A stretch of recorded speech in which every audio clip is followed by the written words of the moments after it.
இனிய இதயங்களுக்கும் இனிய மாலை வணக்கங்கள். தற்போது ஒரு நல்ல இனிய குட் நியூஸ், நல்ல ஒரு செய்தி ஒன்று கிடைத்திருக்கிறது. அர்ச்சனா அவர்கள் சற்று முன்னர் வாக்கெண்ணு நிலையத்திலிருந்து வெளியேறியிருக்கின்றார். வெளியேறுகின்ற போது காலையில் வெளியேறுகின்ற போது மிகுந்த கவலையோடு வெளியேறியிருக்கின்றார்.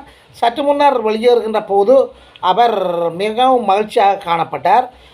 அதாவது 2வது நிலையில் இருக்கின்ற கட்சியை விட தனக்கு விருப்பு வாக்கு கூட என்று சொல்லி அவர் மிகுந்த மகிழ்ச்சியை தெரிவித்திருக்கின்றார். அதாவது அர்ச்சனா தன்னுடைய விருப்பு வாக்கு 20,000 என்று சொல்லியும் கௌசல்யாவுக்கு 15,000 விருப்பு வாக்குகள் என்று சொல்லியும் இதைத்தான் தான் காத்து கொண்டிருந்ததாகவும், அதாவது தனக்கு அடுத்தபடியாக இருக்கிற அதிகூடிய விருப்பு வாக்கு யாருக்கு என்று சொல்லி எதிர்பார்த்து கொண்டிருந்ததாக அர்ச்சனா கூறுகின்றார். அதாவது விருப்பு வாக்குகளின் அடிப்படையிலும் விருப்பு வாக்குகளின் அடிப்படையிலும் ஆசன தெரிவுகள் இடம்பெறுவதன் காரணமாக அவர் அங்கு அந்த விருப்பு வாக்குகள் பற்றிய தகவல் அறிய அங்கு சென்றிருக்கின்றார். தற்போது அந்த விருப்பு வாக்குகள் பற்றிய தகவல்களை பெற்றுக்கொண்டு வெளியே வந்து கொண்டிருக்கின்றார். மிகுந்த மகிழ்ச்சியோடு வருகின்றார். காலையில் வருகின்ற போது சரியான வேதனையோடு தலையை தொங்க போட்டு கொண்டு வந்தார். தற்போது அவர் மிகவும் மகிழ்ச்சிகரமாக வந்தார். கௌசல்யாவும் அர்ச்சனாவும் மிகுந்த மகிழ்ச்சியோடு வாக்கெண்ணு நிலையத்திலிருந்து வெளியே வந்து கொண்டிருக்கின்றார்கள். அதாவது 5 வருடம் பாராளுமன்றம் இருப்பதாகவும் தன்னுடைய 5 வருட பாராளுமன்ற காலப்பகுதியில் 2.5 வருடத்துடன் தான் பாராளுமன்றத்திலிருந்து வெளியேறுவதாகவும், அந்த வெளியேறுகின்ற மிகுதி காலப்பகுதி 2.5 வருடத்தை தான் தன்னுடைய பதவியை எம்பி பதவியை கௌசல்யாவுக்கு வழங்குவதாகவும் கூறுகின்றார். இதேவேளை செய்தியாளர்கள் குறுக்கிட்டு கேட்டபோது அவ்வாறு நடைமுறை இருக்கிறதா, அவ்வாறு ஒருவர் தன்னுடைய அரைவாசி காலத்தில் இன்னொருவருக்கு கொடுக்கலாமா என்று சொன்னால் அது அவ்வாறு இருப்பதாக அர்ச்சனா கூறுகின்றாராம். அப்படி இருக்கிறது. தான் ரிசைன் பண்ணினால் தனக்கு அடுத்தபடியாக அதிகூடிய விருப்பு வாக்கில் உள்ளவர் பாராளுமன்றம் செல்லலாம் என்று சொல்லியும், அந்த அதிகூடிய விருப்பு வாக்கு தனக்கு அடுத்ததாக 15,000 விருப்பு வாக்குகள் கௌசல்யாவுக்கு இருக்கிறதாகவும் அவர் இந்த இடத்துல அந்த செய்தியாளரிடம் தெளிவுபடுத்தியிருக்கின்றார். என்னுடைய எம்பி பதவியை கௌசல்யா எடுப்பார். கௌசல்யா ஒரு அனுபவம் குறைந்த ஆள் தானே, அவ்வாறான நான் அவருக்கான வழிகாட்டலை நான் செய்வேன் என்று சொல்லியும் தன்னுடைய 2.5 வருட அனுபவங்களை வைத்துக்கொண்டு அடுத்து வருகின்ற 2.5 வருடத்தில் புறப்படுக்க போகின்ற கௌசல்யாவுடைய எம்பி போஸ்டில் இருக்கின்ற கௌசல்யாவுக்கு தான் வழிகாட்டியாக இருப்பேன் என்று சொல்லியும் வழிகாட்டியாக இருப்பேன் என்று சொல்லி அவர் அந்த கருத்தை செய்தியாளரிடம் கூறுகின்றார். அவருக்கான எல்லா ப்ராஜெக்டுகளும் எழுதி கொடுத்து அதை கைட் பண்ணக்கூடிய மாதிரி அதை கைட் பண்ணுவேன் என்று சொல்லியும் அந்த வழி கௌசல்யா பாராளுமன்றத்தில் எம்பியாக தொடர்ந்து செயற்படுவார் என்று சொல்லியும் செய்தியாளர்களிடம் தன்னுடைய கருத்துக்களை கூறியிருக்கின்றார். சாவகச்சேரி கொடிகாமம் மக்கள் அர்ச்சனாவுக்கு அமோக ஆதரவுகளை வழங்கியிருக்கின்றார்கள். நீங்கள் சில நாட்களுக்கு முன்னர் பார்த்தீர்கள் என்றால் உங்களுக்கு தெரியும். கொடிகாமம் மக்களை பிரபல யூடியூப் தள உரிமையாளர் ஒருவர் சந்தித்து பேட்டியிருக்கின்ற போது தங்களுடைய வாக்குகள் அனைத்தும் அர்ச்சனாக்குத்தான் என்று சொல்லியும் ஒரு சிலர் தான் அனுரா குமர திசாநாயக்கா என்று சொல்லிய கருத்தை வெளிப்படுத்தியிருக்கிறார்கள். அந்த காணொலியை நீங்கள் அனைவரும் பார்த்துருக்கின்றீர்கள். அந்த அடிப்படையில் கொடிகாமம் மக்களும் சாவகச்சேரி மக்களும் தான் அர்ச்சனாவுக்கு அதிகூடிய வாக்களை போட்டிருக்கின்றார்கள். சாவகச்சேரியில் எங்கும் இல்லாத அளவுக்கு 5,000 சொச்ச வாக்குகள் அர்ச்சனாவுக்கு போடப்பட்டிருக்கிறது. ஆகவே இது சம்பந்தமான கருத்துக்களை சாவகச்சேரி மக்கள் உங்களுக்கு நிறைய தங்களை தியாகம் செய்திருக்கிறார்கள், தங்களுடைய வாக்குகளை உங்களுக்கு அளித்திருக்கிறார்கள் என்று கருத்தை கூறுகின்ற போது அர்ச்சனா அதற்கு பின்வருமாறு கருகின்றார். சாவகச்சேரியும் என்னுடைய பிறந்தனம். நான் பலிகாமத்தில் பிறந்தனான். பலிகாமத்தில் எனக்கு வாக்கு போடவில்லை மக்கள், ஆனால் சாவகச்சேரியில் எனக்கு மக்கள் வாக்கை போட்டுக்கின்றார்கள். சாவகச்சேரி மக்களினுடைய வாக்குக்குத்தான் என்னை தூக்கியது. அந்த வாக்கு இல்லாது விட்டால் தன்னுடைய நிலைமை மோசமாக இருக்கும் என்ற சாரப்பட அவர் அந்த கருத்தை முன்வைத்திருக்கின்றார். சாவகச்சேரி என்பது தன்னுடைய பிறந்த தாயகம் மாறியும் அது ஒரு மாதிரி கிராமமாக மாற்றப்போவதாகவும் அர்ச்சனா கூறியிருக்கின்றார். உண்மையில் சாவகச்சேரியில் இருக்கின்ற நிறைய வறுமைப்பட்ட மக்களுக்கு இது ஒரு விடிவு காலம் என்பதில் எந்தவித ஐயமும் இல்லை. அர்ச்சனா சொல்வதை அநேகமாக செய்வார். முக்கியமாக ஏழை மக்களின் வாக்குகள் தான் தனக்கு கிடைத்தது என்று சொல்லியும் அந்த ஏழை மக்களுக்கான அரசியலை தான் விரைவில் செய்ய போவதாகவும் நான் இன்றிலிருந்து அதனை ஆரம்பித்து விடுவேன் என்று சொல்லியும் பெரிய கட்ட வேலைகளை அநேகமாக 1 மாதத்திற்குள் துவங்கி விடுவேன் என்று சொல்லியும் அவர் கூறுகின்றார். ஏழை மக்களின் வாக்குகளால் தான் முன்வந்திருப்பதாக அநேகமாக மேல்மட்ட ஆக்கள் வசதி படைத்தவர்கள் தன்னுக்கு போட்டிருக்க வாய்ப்பு இல்லை என்றும் அர்ச்சனா இந்த இடத்துல கட்டியங்காட்டி கூறுகின்றார். ஒரு மாதத்துக்குள் தான் கொடுத்த வாக்குறுதிகளை நிறைவேற்றுவேன் என்று சொல்லியும் தன்னுடைய முதற்கட்ட செயற்பாடாக வட்டக்கட்சி மைதானத்தை அதை புனரமைத்து கொடுப்பேன், அதற்கு 3,00,000 சொச்சமோ 4,00,000 சொச்சமோ அது தான் அதை புலம்பெயர் தேசங்கள் இருந்தோ அல்லது தன்னுடைய பன்முகப்படுத்தப்பட்ட எங்கே ஏதாவது ஒரு முறையில் அதனை பெற்றுக் கொடுப்பதாகவும் சொல்கின்றார். ரெண்டாவது காரைநகர், இவ்வாறு 3 பிரதேசங்களை அவசரமாக அவர் தெரிவிக்கின்றார். சாவகச்சேரி மக்கள் தன்னை கைவிடவில்லை என்று சொல்லி கூறுகின்றார். இந்த இடத்துல செய்தியாளர்கள் சாவகச்சேரி மக்கள் ஆரம்பத்தில் உங்களுக்கு ஆதரவு தந்து இறுதிக்கட்ட நேரத்தில் சிலர் அங்கு புகுந்து அந்த மக்களை குழப்பியதாகவும் அந்த குழப்ப நிலையிலிருந்து மக்கள் தெளிவடைந்து அர்ச்சனாவுக்கு வாக்குகள் போட்டதாகவும் இது ஒரு சிறந்த ஒரு மாற்றம் என்று சொல்லியும் மக்களை எவரும் எதுவும் செய்ய முடியாது என்று சொல்லியும் கூறப்படுகின்றது. இதற்கு அவர் அந்த மக்களுக்கு நன்றியை தெரிவித்திருக்கின்றார். பன்முகப்படுத்தப்பட்ட வரவு செலவு திட்டத்திலிருந்து அதில் 1% கூட எடுக்காமல் மக்கள் சேவையை செய்வேன் என்று சொல்லி உண்மையில் கூறியிருக்கின்றார்.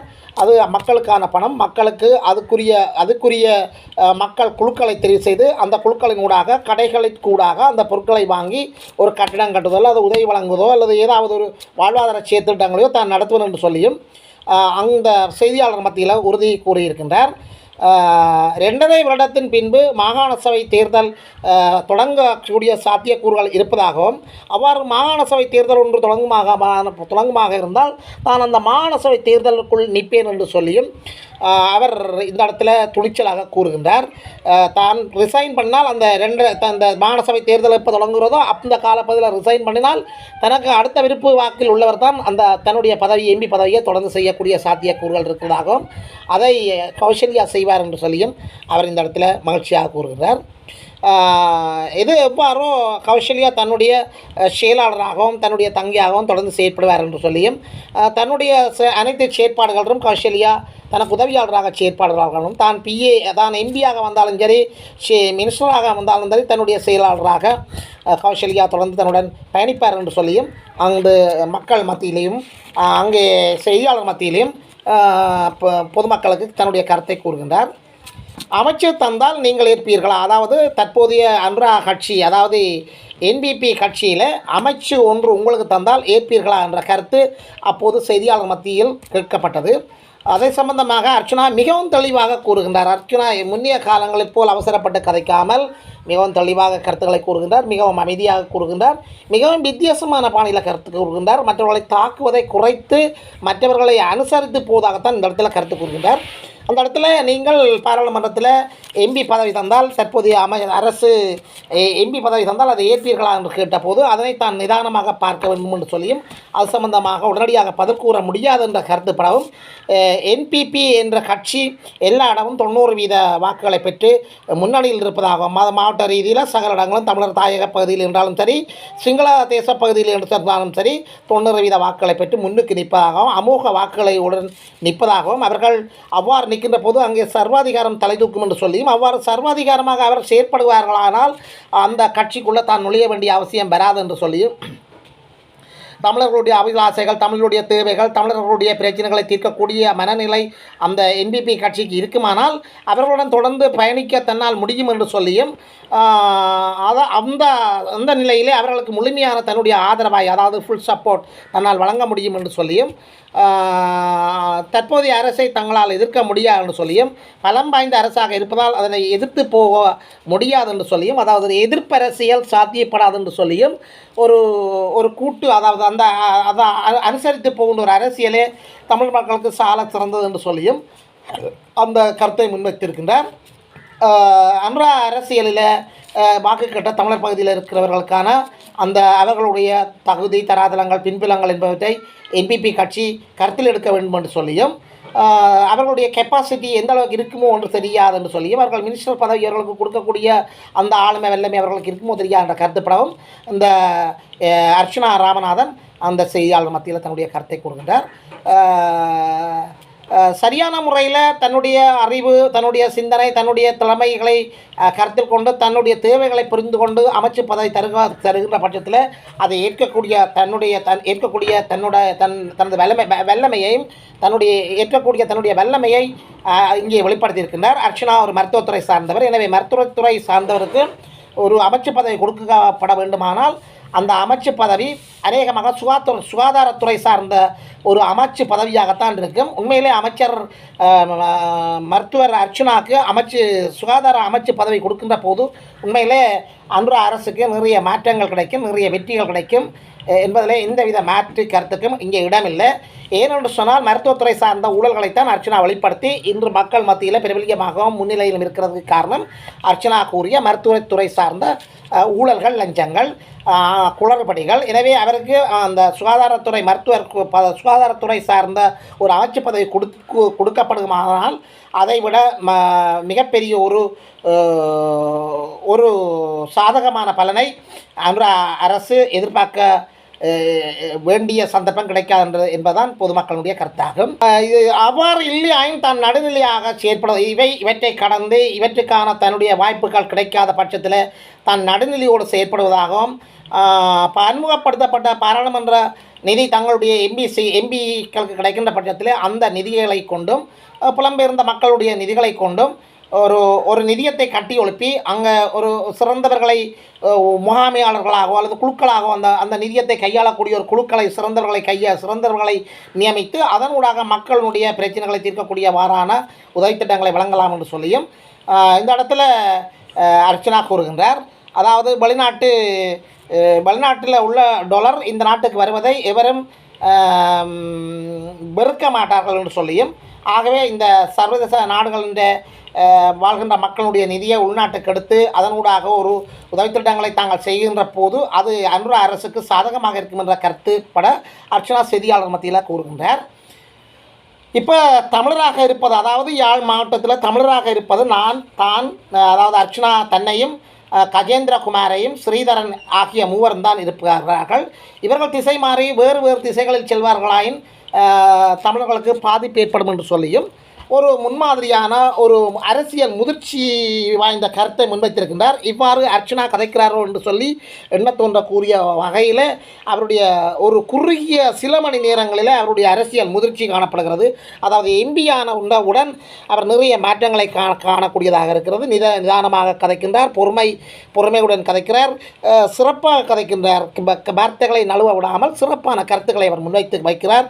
உண்மையிலே ஒரு ஆச்சரியப்படக்கூடிய ஒரு தலைவரைத்தான் தமிழர்கள் பெற்றிருக்கின்றார்கள். எனவே யாழில் தாங்கள் மூவரும் அதாவது சேர்ந்து ஒரு பொது அரசியல் செயற்பாட்டை செய்வதற்கு அவர்கள் இசைவார்களானால் அதற்கு தன்னுடைய ஆதரவு கிடைக்கும் என்று சொல்லியும், அதனை விட தலைவர் நான் தலைவர் நீ தலைவர் என்று சொல்லி அங்கு பாகுபாடு காட்டுவார்களானால் அது சாத்தியப்படாததாக இருக்கும் என்று சொல்லியும், இப்பொழுது தமிழராக நாங்கள் 3 பேர் இருக்கின்றோம். எங்களுடைய 3 பேருக்கு இடையில் ஒரு புரிந்துணர்வு அடிப்படையில் தமிழ் மக்களுக்கான அரசியலை சேர்த்து செயற்பட வேண்டும் என்று சொல்லி அந்த கருத்தை அவர் முன்வைத்திருக்கின்றார். எனவே இதைவிட அவர் இங்குள்ள தமிழ் பாராளுமன்ற உறுப்பினர்களாக தெரிவு செய்யப்பட்ட மூவருக்கும் ஒரு பொது அழைப்பை விடுத்திருக்கின்றார். தாங்கள் சேர்ந்து இயங்க முடியும் என்று சொல்லியும் அதற்கு தான் தயாராக இருப்பதாகவும், ஏனையவர்கள் அதற்கு தயாராக இருந்தால் அது ஒத்தியங்கக்கூடிய ஒரு தமிழர் யாழ்ப்பாணத்தில் உள்ள அதாவது தமிழ் மக்களால் தெரிவு செய்யப்பட்ட தமிழ் பாராளுமன்ற உறுப்பினர்களை உள்ளடக்கிய ஒரு சேர்ந்து இயங்குகின்ற ஒரு தமிழ் அரசியல் செயற்பாட்டை முன்னெடுப்பதற்கு தான் தயார் என்று சொல்லுகின்றார். இதனை விட தற்போது அனுராவுக்கு தன்னுடைய நிலைப்பாடுகள் நன்றாக விளங்கும் என்று அவர் கூறுகின்றார். வன்னி மைந்தன் பற்றி ஒரு கேள்வி கேட்டுக்கின்ற போது எல்லாம் வள்ளி மைந்தனையும் நீங்கள் சேர்த்து இயங்குவீர்களா என்று சொல்லி ஒரு செய்தியாளர் கேட்ட கேள்விக்கு பதிலளிக்கின்ற போது வன்னி மைந்தனும் என்னுடைய சகோதரன் தான். வன்னி மைந்தனும் இங்கு வந்து அரசியல் தனியாக வன்னி மைந்தன் டிக்டாக் தளத்தில் அரசியல் செய்ய முடியாது என்று சொல்லியும் அவர்கள் எல்லாரும் இணைந்த ஒரு அரசியல் கட்டமைப்பை உருவாக்கி அதனூடாக அரசியல் செய்யக்கூடிய மாதிரி இருக்கும். வன்னி மைந்தன் என்னுடைய சகோதரன்.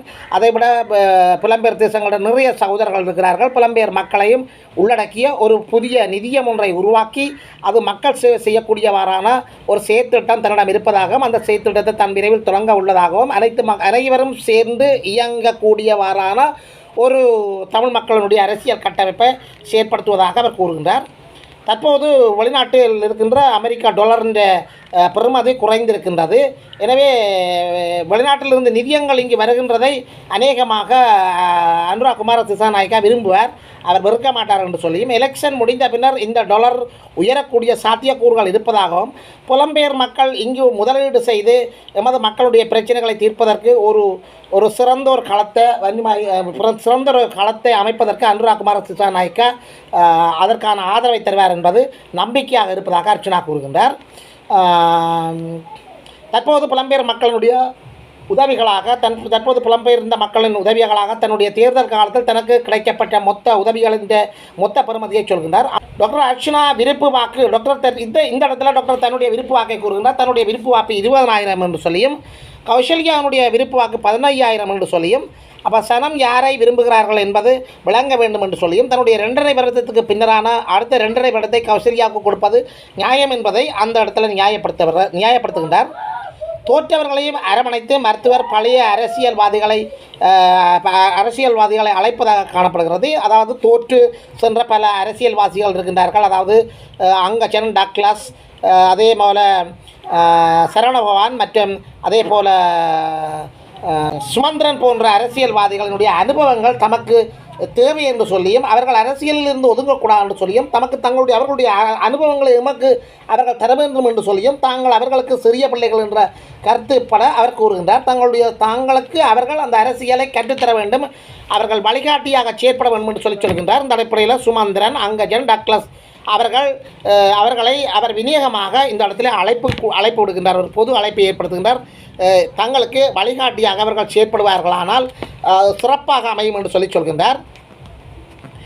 இந்த இடத்துல அந்த இடத்தில் நின்ற அனைவரும் மருத்துவனுடைய வித்தியாசமான கருத்துக்கள், வித்தியாசமான செயற்பாடுகளை பார்த்து ஆச்சரியப்படுகிறார்கள். அதாவது அங்குள்ள செய்தியாளர்கள் எல்லாம் நீங்கள் முன்னரை போல இல்லை, தற்போது பொறுப்பு வாய்ந்த ஒரு அதிகாரியாகவும் மக்கள் ஆணை பெற்ற ஒரு மிகப்பெரிய தலைவராகவும் நீங்கள் காணப்படுகிறீர்கள். இதற்கு காரணம் என்னென்று கேட்ட போது தான் இதுவரை காலம் ஒரு மருத்துவராகத்தான் செயற்பட்டதாகவும் தான் ஒரு ஜோக் மருத்துவர் என்று சொல்லியும் தற்போது மக்கள் தனக்கு ஆணையை தந்திருக்கின்றார்கள், தானே நீ ஜோக் அடிக்க முடியாது என்று சொல்லியும் ஒரு சிறந்த ஒரு மக்களின் தலைவனாகத்தான் செயற்பட போவதாகவும் அதுக்கேற்ற மாதிரி தன்னுடைய அனைத்து விடயங்களை மாற்றியமைத்து இருப்பதாகவும் அவர் கூறுகின்றார். இதன்போது பல பேர் அவரை நீங்கள் இனி கதைப்பதை குறையுங்கள், அடிக்கடி நீங்கள் லைஃப் விடுவதை குறையுங்கள் என்று சொன்ன போது அந்த இடத்துல அர்ச்சனா ஒரு ஒரு யோக் விடுகின்றார். தான் லைஃப் ஓடுவதை குறைத்தால், தான் கருத்து கூறுவதையும் குறைத்தால் யூடியூபர்ஸுக்கு கொண்டென்ஸ் இருக்காமல் போய்விடும். ஆகவே நீங்கள் என்ன செய்வீர்கள் என்று சொல்லி அங்கே சிரித்து அந்த உரையாடலை அவர் மேற்கொள்கின்றார். அந்த இடத்துல யூடியூபர்ஸ்கார் அது பிரச்சனை இல்லை, நீங்கள் சிறந்த அரசியல்வாதியாக வர வேண்டும் என்ற கருத்துப்பட அந்த யூடியூபர்ஸ்களும் கூறுகின்றார்கள். அடுத்தாக மிக முக்கியமான கருத்தொன்றை முன்வைத்திருக்கின்றார். எதிர்வரும் நவம்பர் மாதம் எதிர்வரும் 27ஆம் தேதி மாவீரர் தினம் சிறப்பாக அனுஷ்டிக்கப் போவதாக தற்போது அனுர அரசாங்கம் அதற்கான ஆதரவை பல இடங்களில் குறிப்பிட்டதாகவும் அதனை செவ்வனே அவர்கள் செய்வார்கள் என்று நம்புவதாக அர்ச்சனா கூறுகின்றார். அதாவது எதிர்வரும் நவம்பர் 27ஆம் தேதி மாவீரர் தினத்தை அர்ச்சனா சிறப்பாக கொண்டாடுவார் என்பதில் எந்தவித ஐயமில்லை. மக்கள் கேள்விகள் முன்பு போல் இல்லாமல் மருத்துவர் அமைதியாகவும் சோசியல் மீடியாவில் அடிக்கடி வராமலும் அமைதியாகவும் பொறுமையையும் காண வேண்டும் என்று சொல்லி அந்த இடத்துல மக்கள் தங்களுடைய வேண்டுகோளை முன்வைக்கின்றார்கள். அதை மருத்துவர் ஏற்றுக்கொண்டிருக்கின்றார். இதைவிட தனக்கு வாக்கு போட்டவர்களுக்கு தான் அரசியல் செய்வேன் என்றும் வாக்கு போடாதவர்கள் செய்ய மாட்டாமல் விடுவேன் என்று சொல்லியும் அவ்வாறு தான் செயற்பட மாட்டேன் என்று சொல்லியும் வலிகாமன் தனக்கு வாக்கு போடவில்லை, தென்மராட்சி தனக்கு வாக்கு போட்டது, ஆகவே வலிகாம மக்களை தான் கைவிட மாட்டேன் என்று சொல்லியும் தான் பொது அரசியல் தான் செய்வேன் என்று சொல்லியும் அந்த இடத்துல கூறுகின்றார். அதாவது யாழ் மாவட்டத்தில் முழு பேருக்கு பொதுவாக அரசியல் செய்வேன், பிரதேசவாதம் பார்க்க மாட்டேன், அதாவது உதவி செய்தவர்களுக்கு தான் நான் திருப்பி உதவி செய்வேன் என்று இல்லை, உதவி செய்யாமல் இருக்கின்ற கஷ்டப்பட்டவர்களுக்கும் தான் தேடி உதவி செய்வேன் என்று சொல்லி ஒரு சிறந்த கருத்தை அவர் முன்வைத்திருக்கின்றார். தன்னுடைய அடுத்த கட்ட நடவடிக்கையாக மாற்றுத்திறனாளிகளுக்கான உதவி திட்டம், மாற்றுத்திறனாளிகளுக்கு அவர் வாக்கு கொடுத்திருக்கின்றார். தன் அரசியல் பிரவேசத்தின் பின்னர், அதாவது ஒரு எம்பி ஆகிய பின்னர், பாராளுமன்ற உறுப்புரிமை தனக்கு கிடைத்த பின்னர் தன்னுடைய வேலையாக போரால் பாதிக்கப்பட்ட மாற்றுத்திறனாளிகளுக்கு, அதாவது கைகால் அவயங்களை இழந்தவர்களுக்கு தான் தன்னுடைய முதலுதவி என்று சொல்லுகின்றார். அந்த கருத்தை இந்த இடத்தில் சொல்கின்றார். விரைவில் அந்த நடவடிக்கையை தான் ஆரம்பிக்கப் போவதாக அந்த செய்தியாளர் மத்தியில் அவர் கூறுகின்றார். காலையில் தான் குழம்பியதாகவும் சற்று தற்போது தான் நிதானமாக இருப்பதாகவும் காலையில் தனக்கு விளக்கம் போதுமையான விளக்கங்கள் இன்மையால் தான் குழம்பியதாகவும் தற்போது தனக்கு பிரச்சனை இல்லை என்று சொல்லி மிகவும் சந்தோஷமாக சிரித்து மகிழ்ச்சியாக கூறுகிறார். ஏனென்று சொன்னால் தன்னுடைய 2.5 வருடத்துக்கு பிறகு தன்னுடைய மிகுதி எம்பி பதவியை தான் கௌசல்யாவுக்கு கொடுப்பதாகவும் கௌசல்யா அந்த பதவியை இழக்கப் போகிறார் என்ற கவலை தான் அவரை காலையில் வாட்டியிருக்கலாம் என்பது அநேகருடைய கருத்து. இந்த இடத்துல தன்னுடைய கட்சி ரீதியாக விருப்பு வாக்குகளை பெற்றவர்களுடைய விவரங்களை கூறுகின்றார். தான் 20,000 விருப்பு வாக்குகளை பெற்றதாகவும் கௌசல்யா 15,000 விருப்பு வாக்குகளை பெற்றதாகவும் 7,000 விருப்பு வாக்குகளை பெற்றதாகவும் அறிவழகன் 6,000 விருப்பு வாக்குகளை பெற்றதாகவும் லோச்சி பிரகாஷ் ஆகியோர் 5,000 சொச்ச பிரகாசுகளை 5,000 சொச்ச வாக்குகளை பெற்றதாகவும் இந்த இடத்துல அந்த செய்தியாளரிடம் தெரிவிக்கின்றார். கிளிநொச்சி மக்கள் தனக்கு அந்த இடத்துல இந்த செய்தியாளர் மத்தியில் நின்ற கிளிநொச்சி மாவட்ட ஒரு இளைஞர் தன்னுடைய முயற்சியால் டாக்டருக்கு 2,000 வாக்குகள் கிடைத்ததாக கூறுகின்றார். அந்த இடத்துல அந்த நபருக்கு அர்ஜுனா நன்றியை தெரிவிக்கின்றார். உண்மையில் சிறுதுளி பெருவெள்ளம் என்று சொல்லியும் வட்டக்கட்சி மக்கள் வேறு கிளிநொச்சி மக்கள் தனக்கு அழைத்த சிறு வாக்குகள் கூட தன்னை தூக்கிவிட்டதாகவும் அந்த வாக்குகள் கிடைக்காத போனால் தனக்கு பாராளுமன்ற எம்பி சீட் கிடைக்காமல் போயிருக்கலாம் என்று சொல்லியும் அந்த இளைஞருக்கு நன்றி தெரிவிக்கின்றார். இனி கிளிநொச்சி யாழ்ப்பாணம் என்று பொது அரசியல் செய்வதாகவும் பொது எம்பியாகத்தான் இருப்பதாகவும் வெறுமனே வாக்குக்காக அரசியல் செய்யாமல் கஷ்டப்பட்ட மக்களுக்காக அரசியல் செய்யப்போவதாகவும் அவர் தன்னுடைய கருத்தை அந்த இடத்தில் நிறைவு செய்திருக்கின்றார்.